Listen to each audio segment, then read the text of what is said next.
My wife's family convinced her I was the problem, so she kicked me out of the house. 3 weeks later, she asked if I'd calm down. I responded with signed divorce papers and the proof that exposed every false word they used to push me out. My name is Marcus Hale. Most of my adult life was built around quiet habits, steady work, and the belief that a stable home could be shaped through patience. None of that came from childhood. The house I grew up in was full of noise and blame. My parents fought over everything, and as the oldest, I learned to stay calm even when things broke around me. I carried that into marriage without knowing how much damage it would cause when matched with a family that thrived on control. I met Lena during my last year of college. She came from a family that lived in each other's business.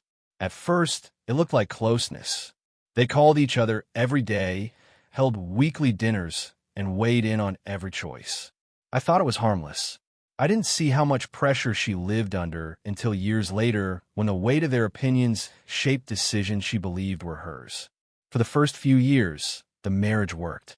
We had small arguments that should have stayed between two people whose lives were tied together. Instead, each time something happened, her mother and brother heard it before the hour ended. They didn't give outright orders. They guided her through comments that sounded like concern but were meant to direct her. She trusted them more than she admitted, even to herself. It reached a point where anything I said was filtered through whatever they pushed in her head. If I raised an issue about budgeting, it somehow turned into an accusation that I wanted control. If I asked for space after a long day, it shifted into a claim that I had mood problems. Nothing stayed simple. Their influence twisted things in ways that made normal communication impossible.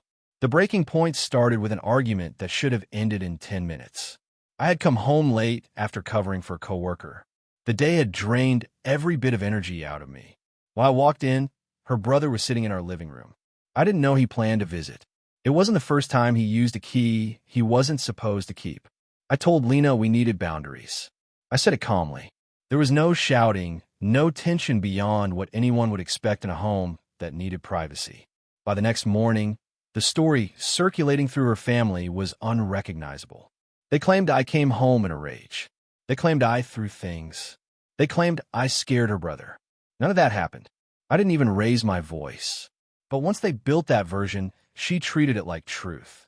Their words carried more weight with her than what she saw with her own eyes. She asked me to leave for a few days to cool off.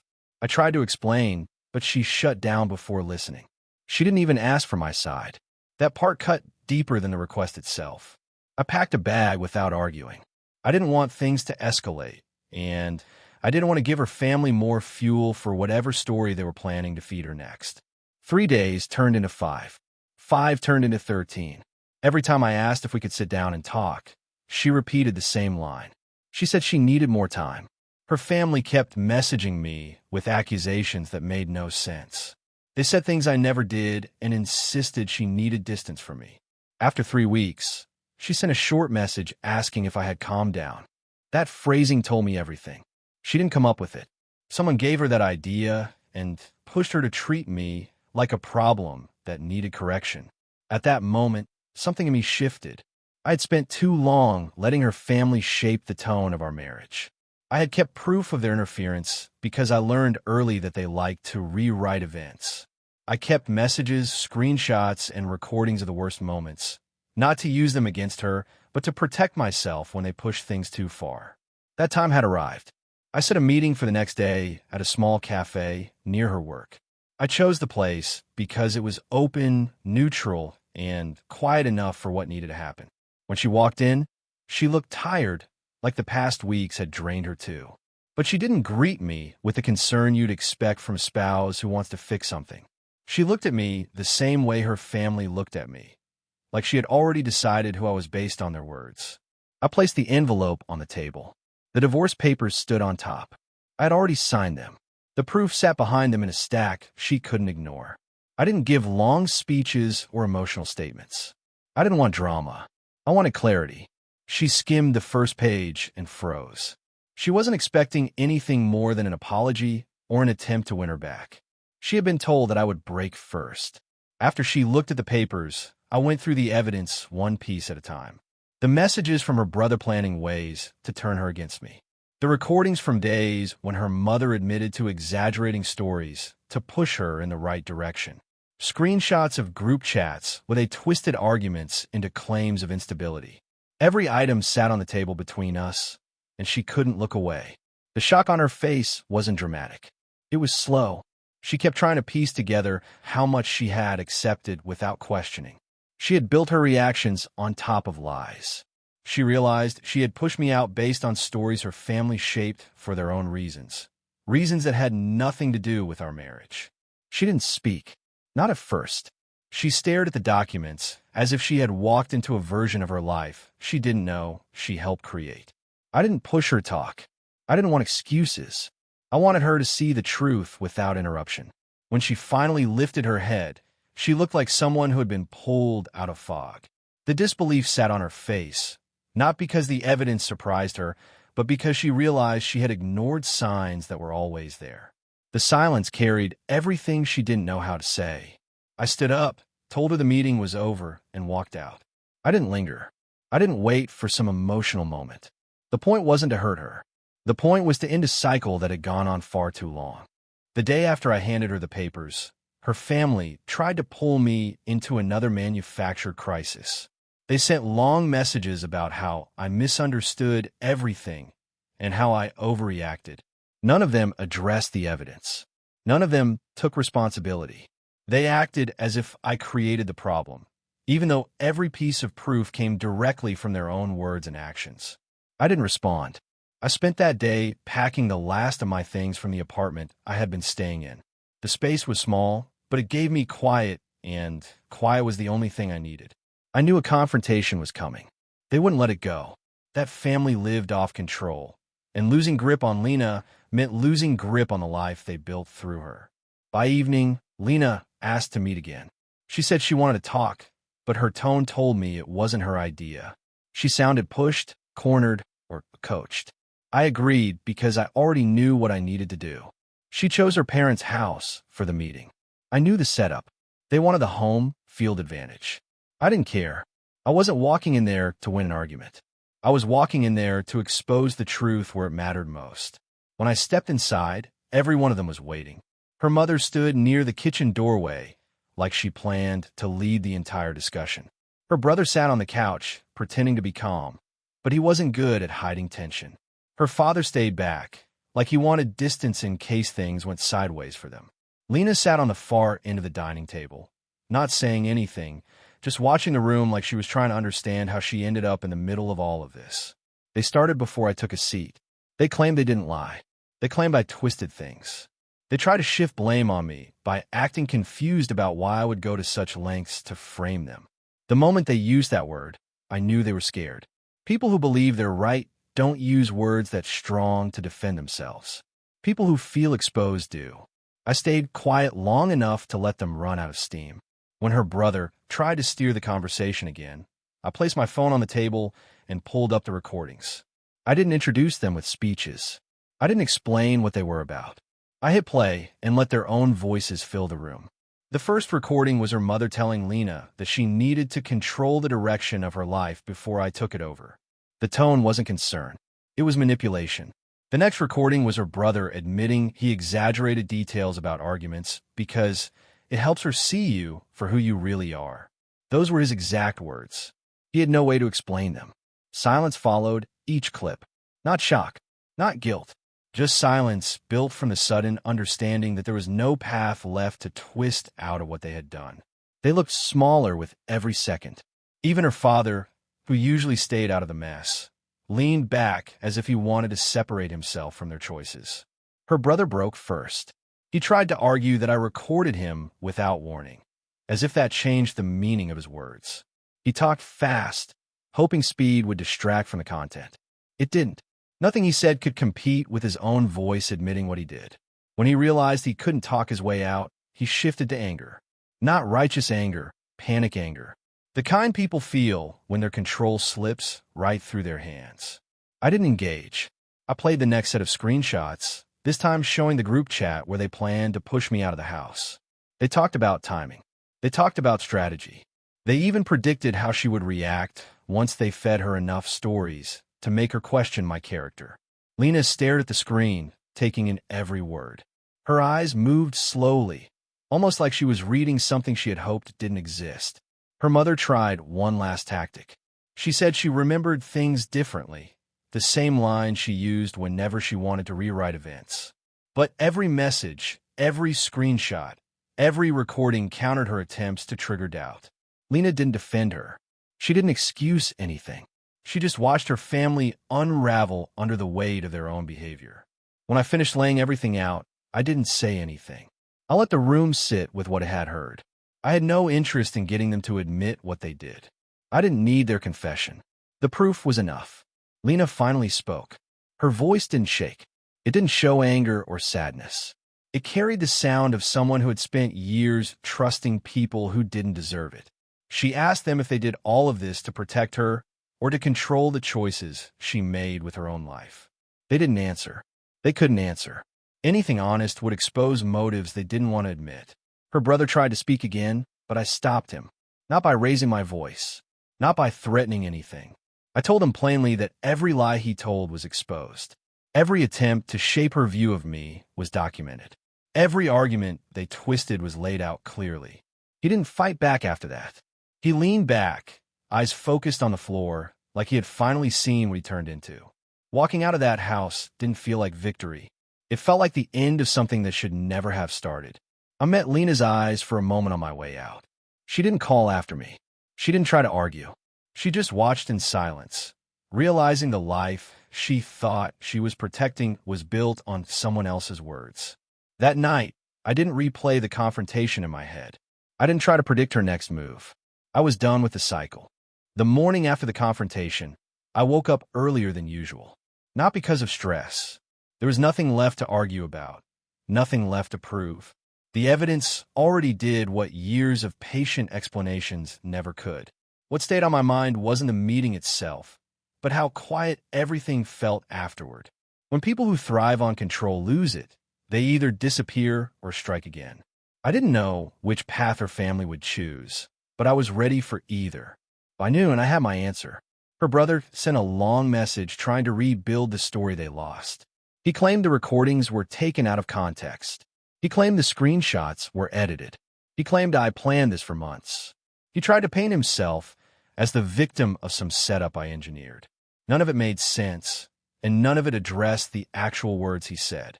The desperation in his tone showed how fast the ground was falling under him. I didn't reply. I didn't need to.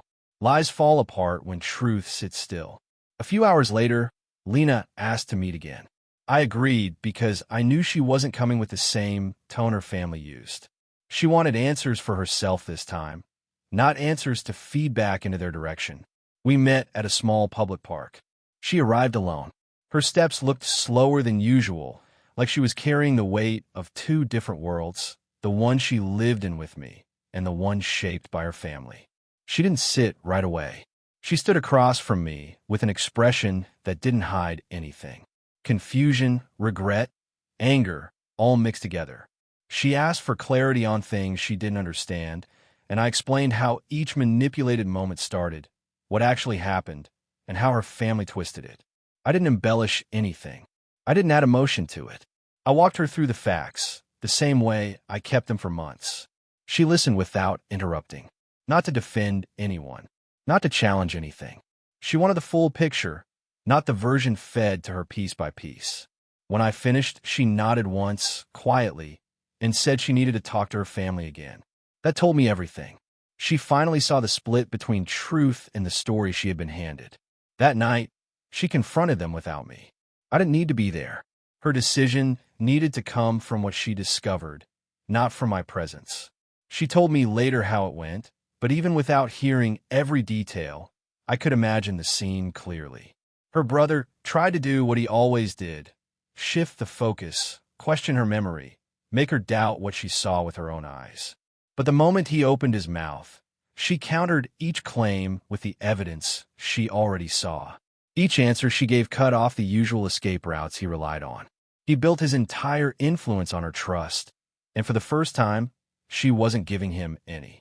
Her mother tried to soften it by saying she meant well, but meaning nothing when your actions are built on control.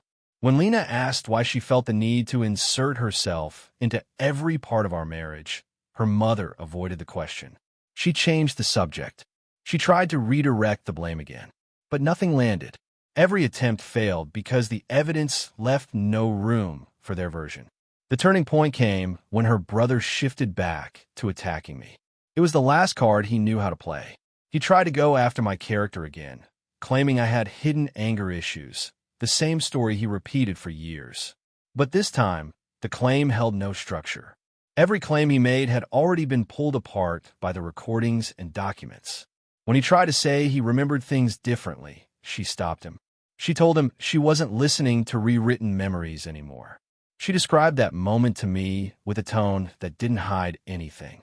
She said the room changed. The confidence her family usually carried vanished. They looked cornered, not by fear of me, but by fear of losing the hold they kept over her. They didn't know how to handle it.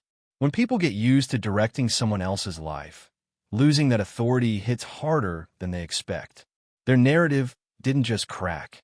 It collapsed. Every claim they made about me was disproven piece by piece.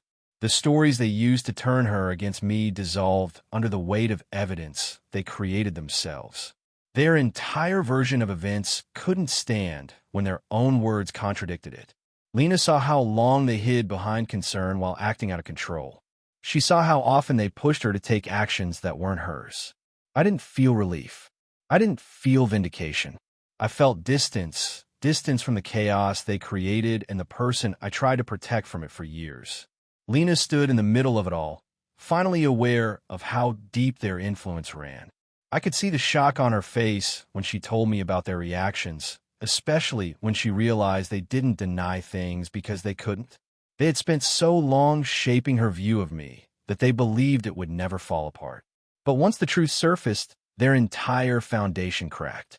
When she finished telling me everything, she sat quietly for a long moment. She didn't cry, didn't look for comfort, didn't try to rewrite anything. She just absorbed the reality of the family she trusted more than anyone else. She realized the people who claimed to protect her were the ones who caused most of the damage. Their narrative didn't break because of me.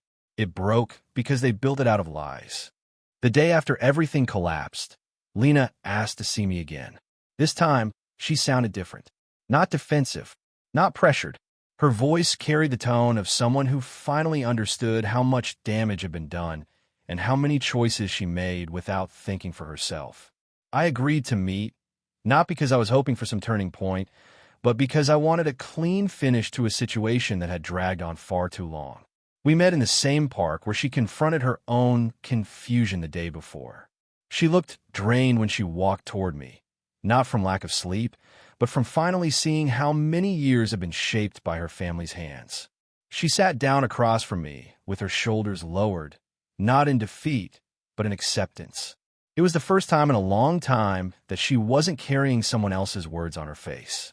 She didn't circle around the point. She said she understood everything now. She said she saw exactly how her family twisted our arguments and fed her the worst version of me. She said she didn't realize how much control they had until the evidence forced her to see it. She told me she felt embarrassed for believing the lies, ashamed for acting on their direction, and angry at herself for pushing me out without asking for the truth. Then she said she wanted to try to fix the marriage. Her words didn't surprise me, not because I expected her to say it, but because that kind of reaction is common when someone sees what they missed for years. The instinct to repair, to undo, to go back to the start hits hard. But in our case, the start didn't exist anymore. Too much damage had been done. The trust had been cut from the inside out. Once it breaks like that, there's no clean way to rebuild it. I didn't attack her. I didn't blame her. I didn't list everything I went through. I didn't need to. She already knew. Instead, I told her the truth, calmly, clearly, without anger. I told her that trust wasn't something you can glue back together once it's shattered by the people closest to you. I told her that she didn't just listen to the lies, she acted on them. She handed me the role of the problem without asking me a single question. She didn't hesitate to push me out of our home. She didn't pause to check the truth. She let her family define my character, even when she lived with me every day and saw who I actually was. She didn't interrupt. She didn't try to argue. She knew that every word I said was true. When she apologized, it wasn't emotional or dramatic. It was quiet. She said she didn't know how to separate her family's influence from her own thoughts. She said she felt pressured for years, but didn't see it as pressure until she realized how quickly she followed their lead. She said she didn't think she was capable of betraying me the way she did, but now she had to face the fact that she was. I listened, not because her apology would change anything, but because she deserved to say what she needed to say. I wasn't angry at her anymore. I had moved past that. What I felt was distance. The kind that forms when two people walk through different versions of the same life and end up on opposite ends without knowing when the split started. When she finished speaking, she asked one last question. She asked if there was any chance the marriage could be saved. She didn't sound hopeful. She sounded like she already knew the answer, but couldn't walk away without hearing it out loud. I told her the truth. I told her that once trust breaks in that way, through lies, manipulation, and the willingness to believe the worst without asking for the truth, it doesn't come back. Not for us. Not after what happened. Not after she allowed her family to shape her actions to the point where she pushed me out of my own home. I told her the damage wasn't only from the lies they told, but from the choices she made while trusting those lies without question. Her eyes lowered, and she nodded. Not in defeat, but in understanding. She knew this wasn't something she could fix with apologies or time. She knew she crossed a line she couldn't rewind. She didn't try to debate it. She didn't ask me to reconsider. She didn't blame anyone else. She accepted her part in it. She said she wished she realized everything sooner. She said she wished she asked me first instead of assuming the worst. She said she wished she learned how to separate her thoughts from her family's influence before everything fell apart. But wishing didn't change what happened. Her words didn't undo the weeks she left me out in the cold, treating me as if I was the problem her family claimed I was. When the conversation ended, she didn't cry. She didn't make a scene. She stood up slowly, as if she was walking away from a life she thought she understood. Before she left, she said one last thing. She said she wasn't blaming me for choosing to end the marriage. She said she would have made the same choice if she were in my position. That honesty was the first real sign she was finally thinking for herself. She walked away with the weight of the truth on her shoulders, and I walked away with clarity. The next step wasn't about emotions. It was about finishing what needed to be finished. 2 days passed before the next shift happened. I didn't wait for updates from her. I didn't check in. I didn't watch my phone expecting anything. The direction of my life had already changed, and nothing in those 2 days pulled me backward. I spent that time preparing documents, sorting the last of my personal items, and setting up the formal steps for the divorce. There was no anger behind any of it, just a need to close a chapter that had already dragged past its natural end. Late on the second evening, Lena sent a short message saying she needed to talk.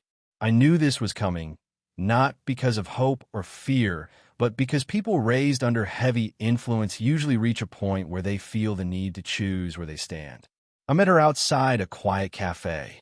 She looked like she had been running through the same thoughts for 2 full days.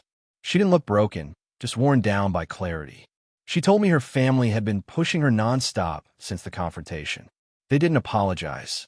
They didn't take responsibility. They tried to shift the focus back onto me, telling her she overreacted to the evidence, telling her she misread everything, telling her I manipulated her by presenting the truth too directly. They tried to get her to believe the recordings weren't accurate. They tried to convince her I was using her emotions against her. None of it worked. None of it matched the reality she had faced on her own. She said she felt like she was standing in 2 worlds, one she built with me, and one her family pulled apart piece by piece. She said she finally understood how often they guided her choices, how often she followed their suggestions without stopping to ask herself what she wanted. She said she wasn't defending them anymore. Then she told me how they reacted when she asked why they lied, why they manipulated her, why they pushed her to act without thinking. Her mother claimed it was out of love. Her father avoided taking a side. Her brother tried to flip the blame back toward me. All 3 acted like she was the one creating a problem by questioning them. They couldn't accept that she wasn't following their script anymore. She said their panic showed more truth than any apology ever could. But the part that stood out most was when she said her mother told her to handle this quietly. She didn't mean fixing the relationship. She meant pushing the evidence aside, convincing me to stop talking about it, and pretending nothing happened. They wanted their image clean. They wanted her obedience back. They wanted control without consequences. That was the moment she said she finally disconnected. Not physically, not in some dramatic exit, but mentally. A switch flipped. She realized they weren't trying to save her marriage. They were trying to save themselves. She told me she stepped away from them. She didn't block them or cut them off completely, but she told them not to contact her until she decided otherwise. She didn't want their influence on her thoughts anymore. She wanted space to understand who she was without their voice in her ear. Then she looked at me with a level of honesty I hadn't seen from her in a long time.